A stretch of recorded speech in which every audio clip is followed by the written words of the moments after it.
Hey everyone, I'm Jeff. I'm the co-founder and project lead of Steadfi, and I'm really excited to be running this public audit of the Steadfi contracts with CodeHawks. So in this video, I hope to explain a little bit more about what Steadfi is trying to do, talk a little bit about our high-level architecture of the protocol, and to also go a little bit more in-depth into the architecture of the strategy vault protocol, which forms the bulk of this public audit. So note that all the materials that I am going to use in this video is in the same Steadfi CodeHawks code repository that you will have access to, so you can refer to them anytime that you want as well. If there's any questions that I am not able to answer, please feel free to ask me in the CodeHawks Discord channel, and I'll do my best to answer. So first up, we have $35,000 in this public audit prize pool, but as you can see, we are allocating most of the prize pool to high and medium findings because we think that's more crucial. And essentially, any findings that you can find that can result in a potential loss of funds to users, that's very important to us. So we hope that you can spend your attention into trying to find such issues. Okay, so what is Steadfi? So Steadfi is a leverage yield protocol that creates leverage yield strategy vaults with automated risk management that allow users to earn yield effectively and passively in any market conditions, bull, crab, or bear. So a leverage yield strategy, as an example, works like this. If a user were to put in $1 into a 3x leverage strategy vault, that strategy vault needs to borrow $2 more of debt for a total of $3 of assets. So $3 of final asset based on the $1 of deposit, therefore it's a 3x leverage strategy. For Steadfi, we could have strategy vaults with different type of leverage factors, but the more common ones would be 3x leverage and probably 5x leverage. If you are a DeFi user, you might also be familiar with other leverage yield protocols such as Alpha Homora, Alpaca Finance, and so on. So how Steadfi differentiates from most of these leverage yield protocols are that instead of allowing users to pick and select their own leverage factor, and therefore the users having to also monitor their own positions to prevent their positions from getting liquidated, Steadfi instead takes the position of creating different strategy vaults that works better for different market conditions, and users can deposit their assets into these strategy vaults. And then we run keepers that will constantly monitor these different strategy vaults and perform rebalances if needed. Another difference that Steadfi vaults have is that it has different delta strategies. Namely, there is a delta long strategy as well as a delta neutral strategy. Instead of explaining over this video what the differences between a long and a neutral strategy is, I've written it down here in the technical documentation file, so you can look at an example. But at a high level, if you believe that the market is going to be going upwards, then you would want to deposit into a delta long strategy. But if you believe that the market is going to go more sideways or potentially even a little bit more bearish in the short run, you would want to deposit into the delta neutral strategy. Before I go into the high-level architecture overview of the Steadfi protocol, I just want to also highlight that the very first protocol that we are creating leverage yield strategies into is GMX version 2. And GMX version 2 currently is deployed on the Arbitrum as well as the Avalanche blockchains. And there are different GM pools that we could create leverage yield strategies into. However, we are only going to focus on creating strategy vaults into these assets. So you have ETH, Wrapped Bitcoin, Arbitrum, Link, Sol, Uniswap token, as well as the USDC token for Arbitrum. And for Avalanche, we have the AVAX and Wrap AVAX, and it's BTCB, Wrap ETH, and there's also a Sol token as well as a USDC token to essentially that we will essentially interact with on these chains. These token addresses are also stored in the constants file in this repository. So you can refer to them anytime you need as well. Okay, now I'm gonna go through a high-level overview of the protocol architecture. Instead of using this file, I'm gonna use the technical documentation file. Okay, so at a high level, this is how the Steadfi protocol is being architected. So there are two types of vaults. We have the leverage yield strategy vaults that we talk about. And these leverage yield strategy vaults need to borrow assets from somewhere in order to leverage up. So there are also lending vaults within this protocol. Additionally, there are also Oracle contracts that we need to deploy in order for the strategy vaults to be able to accurately get the price and the value of certain assets. We use Chainlink mostly for our prices of the tokens. Therefore, there is a Chainlink Oracle contract. There is also going to be a protocol-specific Oracle. In this case, since we are only creating strategy vaults to GMX, there is a GMX Oracle.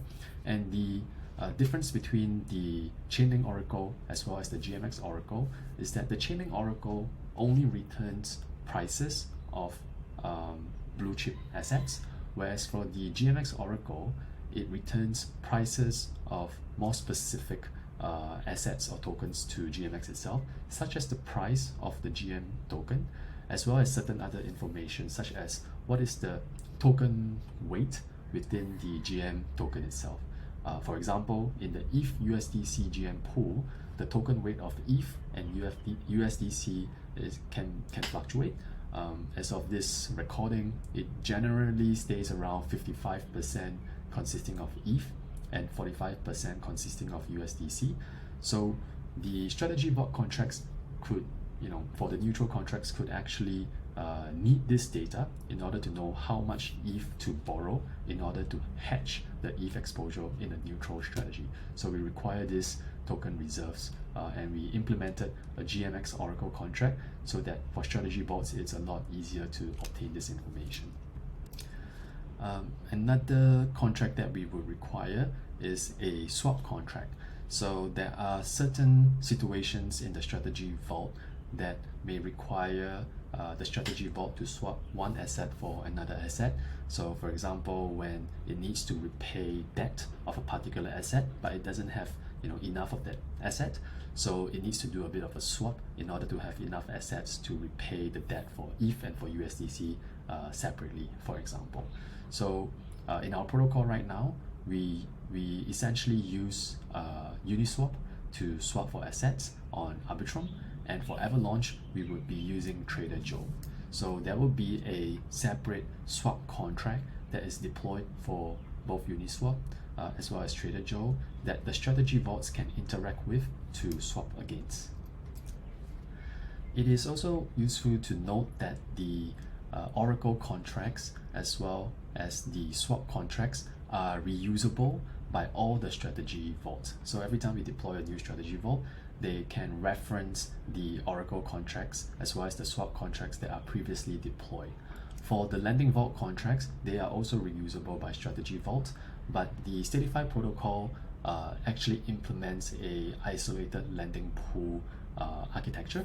So most of the time, if we deploy new strategy vault contracts to a different GM pool, let's say instead of the ETH USDC GM pool, we have a Red Bitcoin USDC GM pool, we would essentially deploy new lending vault contracts for that new GM pool with different assets.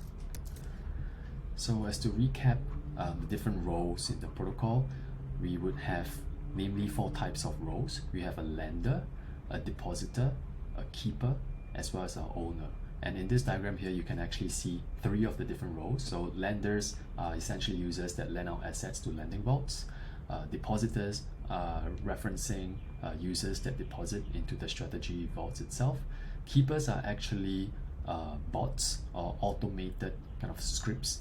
We currently use OpenZeppelin Defender that runs on a scheduled basis to constantly check the strategy vault and see if it needs to be rebalanced for anything. And also if there are extra bonus incentive rewards to compound, the keeper will do it.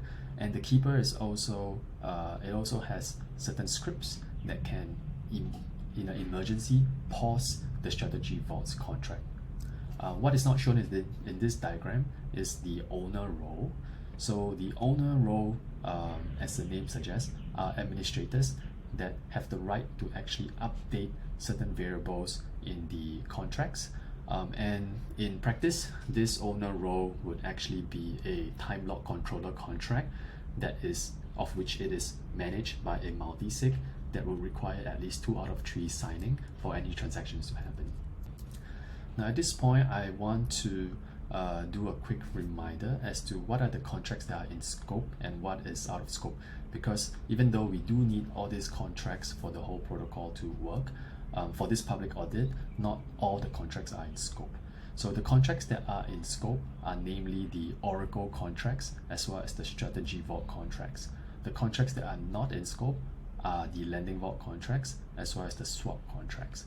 So if we just go back to the README file, we have outlined it here, the contracts that are in scope and the following interfaces contracts as well, and the contracts that are out of scope. One thing I do want to highlight on this is that if you look at the contracts Oracle's folder, we actually have a Chainlink Up Oracle, a Chainlink Oracle, and a GMX Oracle. Now the Chainlink Oracle and the Chainlink Up Oracle are more or less the same, except that for the Chainlink Up Oracle, there are some additional code that is being added for enhanced security for a Chainlink Oracle contract on the Arbitrum network. So if I were to just compare this with the Chainlink Oracle contract, so on the left you have the Chainlink Up Oracle and on the right is the Chainlink Oracle contract. You can see that for the Chainlink Oracle contract, it doesn't have certain variables that is namely for the Arbitrum sequencer. I'm just going to scroll here. So for this public audit, it would make more sense that you just focus on auditing or looking at the code for Chainlink Up Oracle and not having to worry so much about the Chainlink Oracle. That being said, the Chainlink Up Oracle is being used when we deploy a Chainlink Oracle on Arbitrum, and if we want to deploy a Chainlink Oracle on Avalanche, we would actually use the Chainlink Oracle and not the Chainlink Up Oracle. So unlike most DeFi protocols out there, GMX version 2 has a 2 transaction step process. So let's say let's say a user wants to make a deposit into GMX. So in the first transaction, the user, or in our case, the strategy vault contract, would actually have to send the deposit tokens to GMX. Then it would also have to send some native gas tokens. So on Arbitrum, that's going to be ETH. On Avalanche, that's going to be AVAX tokens as an execution fee for a GMX keeper. Then it needs to make an actual transaction, a function call. So depending on deposit or withdrawal, but in this example, let's just stick to a deposit. It needs to make a create deposit request and send it over as the first transaction to GMX. These are the different contracts that GMX has, and it's for illustrative purposes only, but depending on whether it's a deposit or withdrawal, the GMX router contract would route that transaction appropriately. So that's the first transaction. And then after the transaction is done, GMX would have keepers that then executes this transaction on their own time. So how long it takes really depends on how fast the GMX keepers execute those transactions. But generally from testing, it could take anywhere from a couple seconds, 3-4 seconds, to maybe around 15 or 20 seconds. So it's pretty fast. But the key thing is that it's not in one atomic transaction anymore. It's now broken up into 2 different blockchain transactions. So assuming that GMX keepers have successfully executed on the deposit request sent in the first transaction. So once that is done, GMX would then go ahead and send the GM LP tokens back to the contract that make the first transaction. It would refund any unused ETH or AVAX for execution fee back to the contract as well. And then if in the first transaction we had passed along a callback handler contract address, GMX would then call this callback handler contract address with the appropriate callback function, such as the after deposit execution or after withdrawal execution. So what I just described over here as an example, I have also written it down here. But this is also just the deposit to GMX function. In our strategy vault, there are other functions that would interact with GMX as well. So we talk about deposit, but there's also a withdrawal capability. When the strategy vault compounds, it's also adding liquidity to GMX, so that's also a two-step flow. When we do an emergency pause of the vault, we are actually removing liquidity from GMX, so it's also a withdrawal flow. When we do a rebalance of the strategy vault, when we rebalance up or we rebalance down, you are either adding or removing liquidity from GMX. So each of these functions, once we interact with GMX to add or remove liquidity, is a two-step process, and we need to write the appropriate or relevant functions to handle this two-step process. So because of all this extra code that we have to write to handle this process, as well as we need to really ensure that we have checks in every step of this process to make sure that we are at the correct state of the vault, the code for our strategy vaults grew quite a bit, and we very quickly hit the solidity contract size limit, which is why we have to architect or break out our strategy vault contract into numerous multiple different contracts to keep within the contract size limits. Now that being said, in this diagram here, here's an overview of how the different contracts actually work with one another. So firstly, even though we have numerous contracts here for one strategy vault, actually for a lot of these contracts, they are external reusable libraries.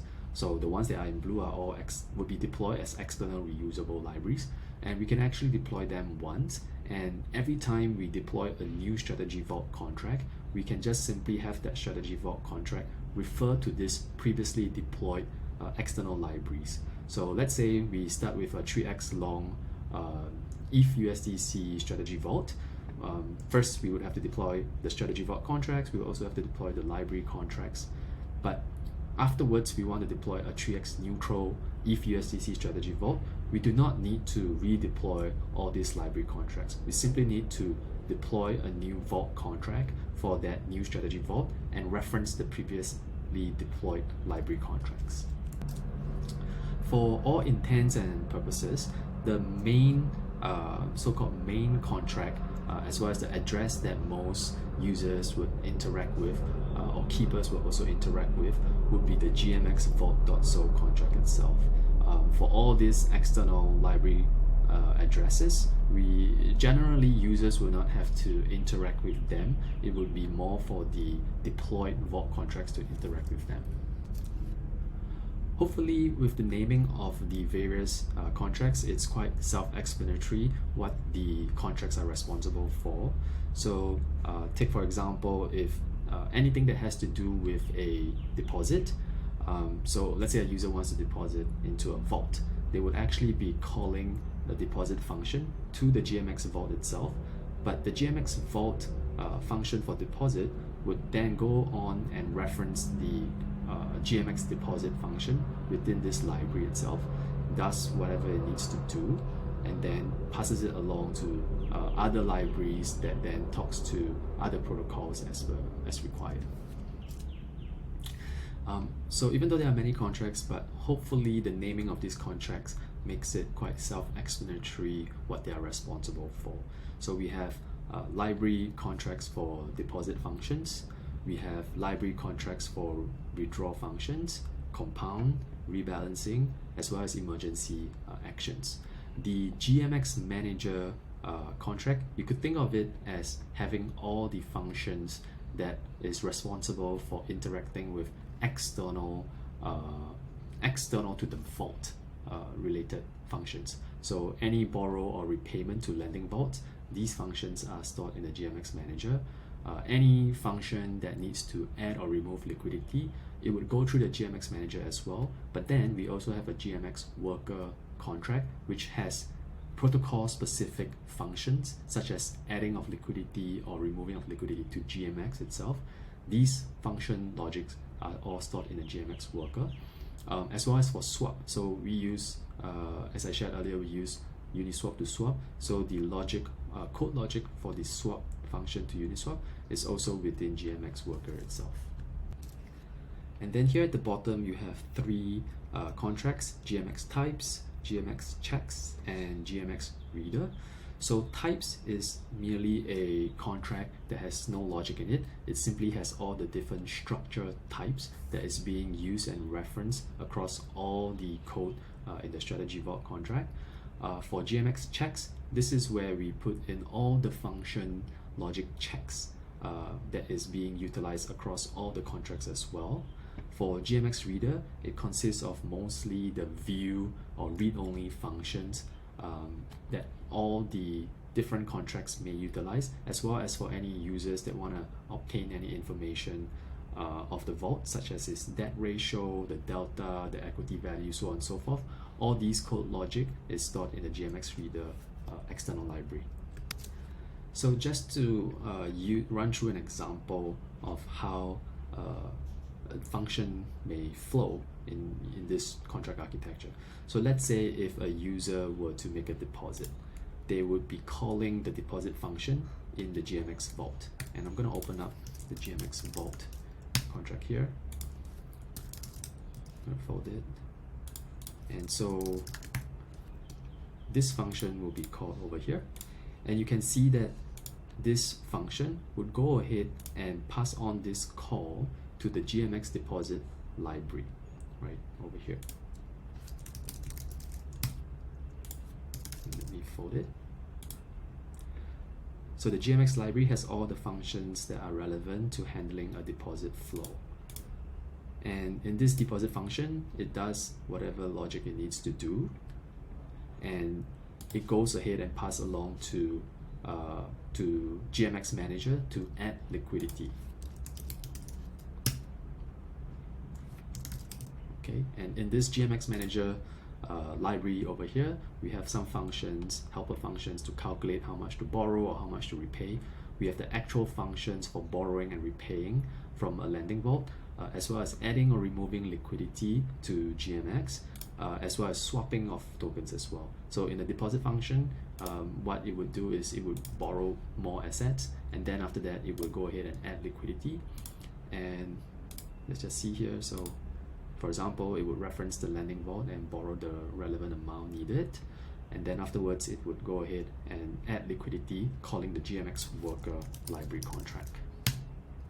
And here in this GMX worker contract, we have the functions that are protocol specific for interaction. So in this case, if you recall earlier, what we need to do is we need to send the deposit tokens to GMX.